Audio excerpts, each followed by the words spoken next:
Chapter 12. Death on the Moor. For a moment or two I sat breathless, hardly able to believe my ears. Then my senses and my voice came back to me, while a crushing weight of responsibility seemed in an instant to be lifted from my soul. That cold, incisive, ironical voice could belong to but one man in all the world. "Holmes!" I cried. "Holmes!" "Come out," said he, "and please be careful with the revolver." I stooped under the rude lintel, and there he sat upon a stone outside, his grey eyes dancing with amusement as they fell upon my astonished features. He was thin and worn, but clear and alert, his keen face bronzed by the sun and roughened by the wind. In his tweed suit and cloth cap he looked like any other tourist upon the moor, and he had contrived, with that cat-like love of personal cleanliness which was one of his characteristics, that his chin should be as smooth and his linen as perfect as if he were in Baker Street. "I never was more glad to see anyone in my life," said I, as I wrung him by the hand. "Or more astonished, eh?" "Well, I must confess to it."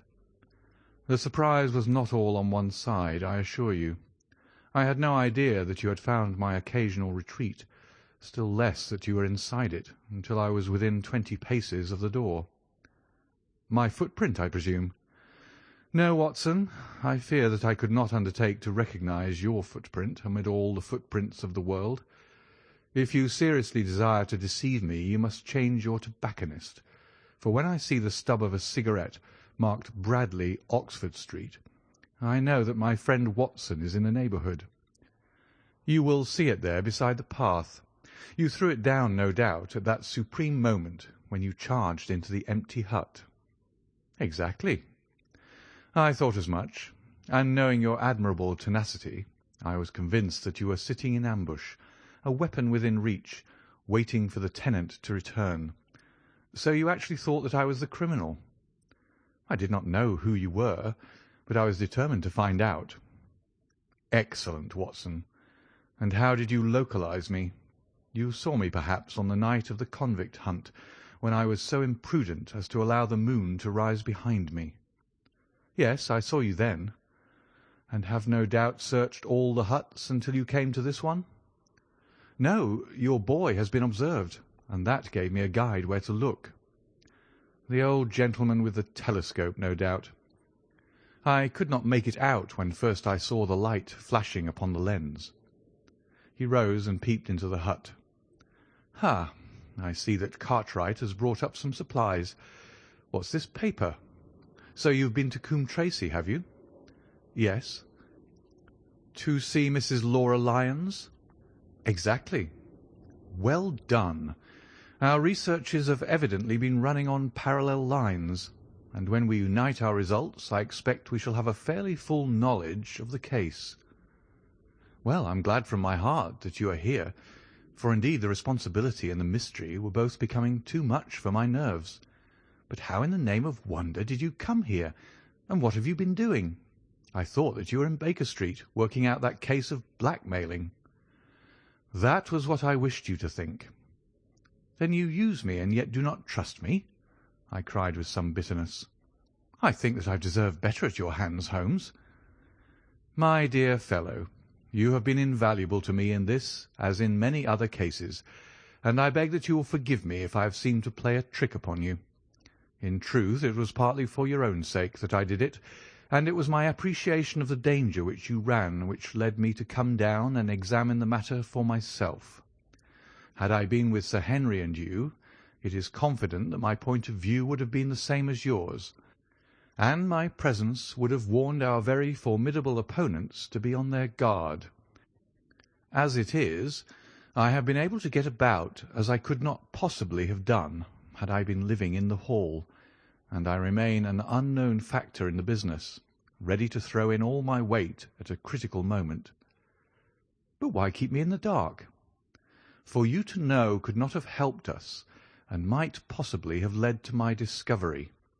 You would have wished to tell me something, or in your kindness you would have brought me out some comfort or other, and so an unnecessary risk would be run. I brought Cartwright down with me. You remember the little chap at the express office? And he has seen after my simple wants, a loaf of bread and a clean collar. What does man want more? He has given me an extra pair of eyes upon a very active pair of feet, and both have been invaluable. Then my reports have all been wasted. My voice trembled as I recalled the pains and the pride with which I had composed them. Holmes took a bundle of papers from his pocket. Here are your reports, my dear fellow, and very well thumbed, I assure you. I made excellent arrangements, and they were only delayed one day upon their way. I must compliment you exceedingly upon the zeal and the intelligence which you have shown over an extraordinarily difficult case. I was still rather raw over the deception which had been practised upon me, but the warmth of Holmes's praise drove my anger from my mind. I felt also in my heart that he was right in what he had said, and that it was really best for our purpose that I should not have known that he was upon the moor. "That's better," said he, seeing the shadow rise from my face. "And now tell me the result of your visit to Mrs. Laura Lyons. It was not difficult for me to guess that it was to see her that you had gone, for I am already aware that she is the one person in Coombe Tracey who might be of service to us in the matter. In fact, if you had not gone to-day, it is exceedingly probable that I should have gone to-morrow." The sun had set and dusk was settling over the moor. The air had turned chill, and we withdrew into the hut for warmth. There, sitting together in the twilight, I told Holmes of my conversation with the lady. So interested was he that I had to repeat some of it twice before he was satisfied. "This is most important," said he when I had concluded. "It fills up a gap which I had been unable to bridge in this most complex affair. You are aware, perhaps, that a close intimacy exists between this lady and the man Stapleton." "I did not know of a close intimacy." "There can be no doubt about the matter. They meet, they write, there is a complete understanding between them. Now this puts a very powerful weapon into our hands. If I could only use it to detach his wife." "His wife?" "I am giving you some information now in return for all that you have given me. The lady who has passed here as Miss Stapleton is in reality his wife." "Good heavens, Holmes! Are you sure of what you say? How could he have permitted Sir Henry to fall in love with her?" "Sir Henry's falling in love could do no harm to anyone except Sir Henry. He took particular care that Sir Henry did not make love to her, as you have yourself observed. I repeat that the lady is his wife, and not his sister." "But why this elaborate deception?" "Because he foresaw that she would be very much more useful to him in the character of a free woman." All my unspoken instincts, my vague suspicions, suddenly took shape and centred upon the naturalist. In that impassive, colourless man, with his straw hat and his butterfly net, I seemed to see something terrible, a creature of infinite patience and craft, with a smiling face and a murderous heart. "It is he, then, who is our enemy. It is he who dogged us in London." "So I read the riddle." "And the warning, it must have come from her." "Exactly." The shape of some monstrous villainy, half seen, half guessed, loomed through the darkness which had girt me so long. "But are you sure of this, Holmes?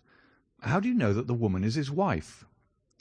"Because he so far forgot himself as to tell you a true piece of autobiography upon the occasion when he first met you, and I dare say he has many a time regretted it since. He was once a schoolmaster in the north of England. Now there is no one more easy to trace than a schoolmaster. There are scholastic agencies by which one may identify any man who has been in the profession. A little investigation showed me that a school had come to grief under atrocious circumstances, and that the man who had owned it, the name was different, had disappeared with his wife. The descriptions agreed. When I learned that the missing man was devoted to entomology, the identification was complete. The darkness was rising, but much was still hidden by the shadows. If this woman is in truth his wife, Where does Mrs. Laura Lyons come in?" I asked. "That is one of the points upon which your own researches have shed a light. Your interview with the lady has cleared the situation very much. I did not know about a projected divorce between herself and her husband. In that case, regarding Stapleton as an unmarried man, she counted no doubt upon becoming his wife." "And when she is undeceived?" "Why, then we may find the lady of service. It must be our first duty to see her, both of us, to-morrow. Don't you think, Watson, that you are away from your charge rather long? Your place should be at Baskerville Hall." The last red streaks had faded away in the west, and night had settled upon the moor. A few faint stars were gleaming in a violet sky. "One last question, Holmes," I said as I rose. "Surely there's no need of secrecy between you and me. What is the meaning of it all? What is he after?" Holmes' voice sank as he answered. "It is murder, Watson. Refined, cold-blooded, deliberate murder. Do not ask me for particulars. My nets are closing upon him even as his are upon Sir Henry, and with your help he is already almost at my mercy. There is but one danger which can threaten us. It is that he should strike before we are ready to do so. Another day, 2 at the most, and I have my case complete. But until then guard your charge as closely as ever a fond mother watched her ailing child. Your mission to-day has justified itself, and yet I could almost wish that you had not left his side. Hark!" A terrible scream, a prolonged yell of horror and anguish, burst out of the silence of the moor. That frightful cry turned the blood to ice in my veins. "Oh, my God!" I gasped. "What is it? What does it mean?" Holmes had sprung to his feet, and I saw his dark, athletic outline at the door of the hut, his shoulders stooping, his head thrust forward, his face peering into the darkness. "Hush!" he whispered. "Hush!" The cry had been loud on account of its vehemence, but it had pealed out from somewhere far off on the shadowy plain. Now it burst upon our ears, nearer, louder, more urgent than before. "Where is it?" Holmes whispered, and I knew from the thrill of his voice that he, the man of iron, was shaken to the soul. "Where is it, Watson?" "There, I think." I pointed into the darkness. "No, there." Again the agonized cry swept through the silent night, louder and much nearer than ever. And a new sound mingled with it, a deep muttered rumble, musical and yet menacing, rising and falling like the low, constant murmur of the sea. "The Hound!" cried Holmes. "Come, Watson, come. Great heavens, if we are too late!" He had started running swiftly over the moor, and I had followed at his heels. But now from somewhere among the broken ground immediately in front of us there came one last despairing yell, and then a dull, heavy thud. We halted and listened. Not another sound broke the heavy silence of the windless night. I saw Holmes put his hand to his forehead like a man distracted. He stamped his feet upon the ground. "He has beaten us, Watson. We are too late." "No, no, surely not." Fool that I was to hold my hand.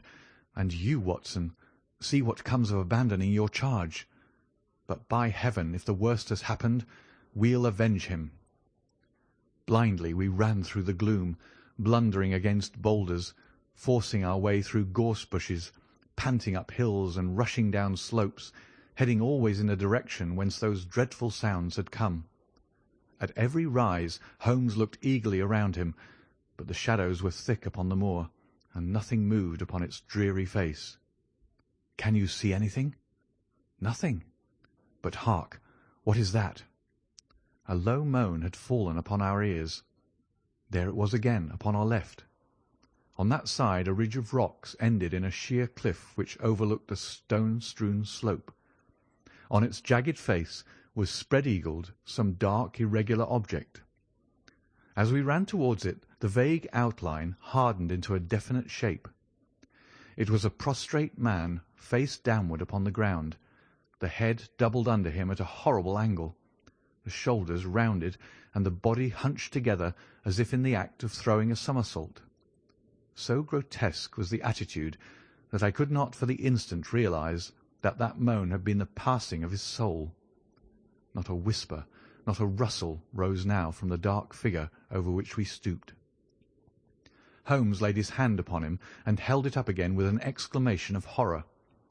The gleam of the match which he struck shone upon his clotted fingers and upon the ghastly pool which widened slowly from the crushed skull of the victim.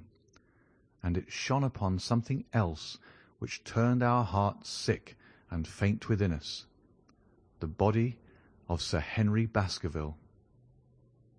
There was no chance of either of us forgetting that peculiar ruddy tweed suit, the very one which he had worn on the first morning that we had seen him in Baker Street. We caught the one clear glimpse of it, and then the match flickered and went out, even as the hope had gone out of our souls. Holmes groaned, and his face glimmered white through the darkness. "The brute! The brute!" I cried with clenched hands. "Oh, Holmes, I shall never forgive myself for having left him to his fate." "I am more to blame than you, Watson. In order to have my case well rounded and complete, I have thrown away the life of my client. It is the greatest blow which has befallen me in my career. But how could I know? How could I know that he would risk his life alone upon the moor in the face of all my warnings? That we should have heard the screams, my God, those screams, and yet have been unable to save him. Where is this brute of a hound which drove him to his death? It may be lurking among those rocks at this instant. And Stapleton, where is he? He shall answer for this deed." "He shall. I will see to that. Uncle and nephew have been murdered, the one frightened to death by the very sight of a beast which he thought to be supernatural, the other driven to his end in this wild flight to escape from it. But now we have to prove the connection between the man and the beast. Save from what we heard, we cannot even swear to the existence of the latter, since Sir Henry has evidently died from the fall. But by heavens, cunning as he is, the fellow shall be in my power before another day is passed." We stood with bitter hearts on either side of the mangled body, overwhelmed by this sudden and irrevocable disaster which had brought all our long and weary labours to so piteous an end. Then, as the moon rose, we climbed to the top of the rocks over which our poor friend had fallen, and from the summit we gazed out over the shadowy moor, half silver and half gloom. Far away, miles off, in the direction of Grimpen, a single steady yellow light was shining. It can only come from the lonely abode of the Stapletons. With a bitter curse, I shook my fist at it as I gazed. Why should we not seize him at once? Our case is not complete. The fellow is wary and cunning to the last degree. It is not what we know, but what we can prove. If we make one false move, the villain may escape us yet. What can we do? There will be plenty for us to do tomorrow. Tonight we can only perform the last offices to our poor friend. Together we made our way down the precipitous slope and approached the body, black and clear against the silvered stones. The agony of those contorted limbs struck me with a spasm of pain and blurred my eyes with tears. "We must send for help, Holmes. We cannot carry him all the way to the hall. Good heavens, are you mad?" He had uttered a cry and bent over the body. Now he was dancing and laughing and wringing my hand. Could this be my stern, self-contained friend? These were hidden fires indeed. "A beard! A beard! The man has a beard!" "A beard? It is not the baronet. It is— why, it is my neighbour, the convict." With feverish haste we had turned the body over, and that dripping beard was pointing up to the cold, clear moon. There could be no doubt about the beetling forehead, the sunken animal eyes. It was indeed the same face which had glared upon me in the light of the candle from over the rock, the face of Selden, the criminal. Then, in an instant, it was all clear to me. I remembered how the baronet had told me that he had handed his old wardrobe to Barrymore. Barrymore had passed it on in order to help Selden in his escape. Boots, shirt, cap, it was all Sir Henry's. The tragedy was still black enough, but this man had at least deserved death by the laws of his country. I told Holmes how the matter stood, my heart bubbling over with thankfulness and joy. "Then the clothes have been the poor devil's death," said he. "It is clear enough that the hound has been laid on from some article of Sir Henry's, the boot which was abstracted in the hotel in all probability, and so ran this man down. There is one very singular thing, however. How came Selden, in the darkness, to know that the hound was on his trail?" "He heard him." To hear a hound upon the moor would not work a hard man like this convict into such a paroxysm of terror that he would risk recapture by screaming wildly for help. By his cries he must have run a long way after he knew the animal was on his track. How did he know? A greater mystery to me is why this hound, presuming that all our conjectures are correct— "I presume nothing." "Well, then, why this hound should be loose to-night. I suppose that it does not always run loose upon the moor. Stapleton would not let it go unless he had reason to think that Sir Henry would be there. My difficulty is the more formidable of the two, for I think that we shall very shortly get an explanation of yours, while mine may remain forever a mystery. The question now is, what shall we do with this poor wretch's body? We cannot leave it here to the foxes and the ravens. I suggest that we put it in one of the huts until we can communicate with the police." "Exactly. I have no doubt that you and I could carry it so far. Hullo, Watson, what's this? It's the man himself, by all that's wonderful and audacious. Not a word to show your suspicions. Not a word, or my plans crumble to the ground." A figure was approaching us over the moor, and I saw the dull red glow of a cigar. The moon shone upon him, and I could distinguish the dapper shape and jaunty walk of the naturalist. He stopped when he saw us, and then came on again. "Why, Dr. Watson, that's not you, is it? You are the last man that I should have expected to see out on the moor at this time of night. But, dear me, what's this? Somebody hurt? Don't tell me that it is our friend Sir Henry." He hurried past me and stooped over the dead man.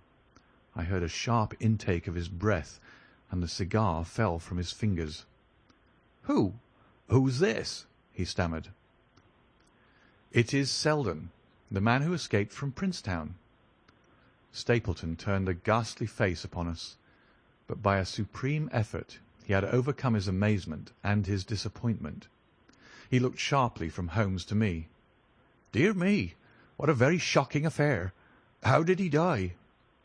"He appears to have broken his neck by falling over these rocks. My friend and I were strolling on the moor when we heard a cry." "I heard a cry also. That was what brought me out. I was uneasy about Sir Henry." "Why about Sir Henry in particular?" I could not help asking. "Because I had suggested that he should come over. When he did not come, I was surprised, and I naturally became alarmed for his safety when I heard cries upon the moor. By the way," his eyes darted again from my face to Holmes's, "did you hear anything else besides a cry?" "No," said Holmes. "Did you?" "No." "What do you mean, then?" "Oh, you know the stories that the peasants tell about a phantom hound, and so on. It is said to be heard at night upon the moor. I was wondering if there were any evidence of such a sound to-night." "We heard nothing of the kind," said I. "And what is your theory of this poor fellow's death?" "I have no doubt that anxiety and exposure have driven him off his head. He has rushed about the moor in a crazy state, and eventually fallen over here and broken his neck." "That seems the most reasonable theory," said Stapleton, and he gave a sigh which I took to indicate his relief. "What do you think about it, Mr. Sherlock Holmes?" My friend bowed his compliments. "You are quick at identification," said he. "We have been expecting you in these parts since Dr. Watson came down. You are in time to see a tragedy." "Yes, indeed. I have no doubt that my friend's explanation will cover the facts. I will take an unpleasant remembrance back to London with me tomorrow." "Oh, you return tomorrow?" "That is my intention." "I hope your visit has cast some light upon these occurrences which have puzzled us." Holmes shrugged his shoulders. "One cannot always have the success for which one hopes. An investigator needs facts and not legends or rumours. It has not been a satisfactory case." My friend spoke in his frankest and most unconcerned manner. Stapleton still looked hard at him. Then he turned to me. "I would suggest carrying this poor fellow to my house, but it would give my sister such a fright that I do not feel justified in doing it. I think that if we put something over his face, he will be safe until morning." And so it was arranged. Resisting Stapleton's offer of hospitality, Holmes and I set off to Baskerville Hall, leaving the naturalist to return alone. Looking back, we saw the figure moving slowly away over the broad moor, and behind him that one black smudge on the silvered slope, which showed where the man was lying who had come so horribly to his end. End of chapter 12.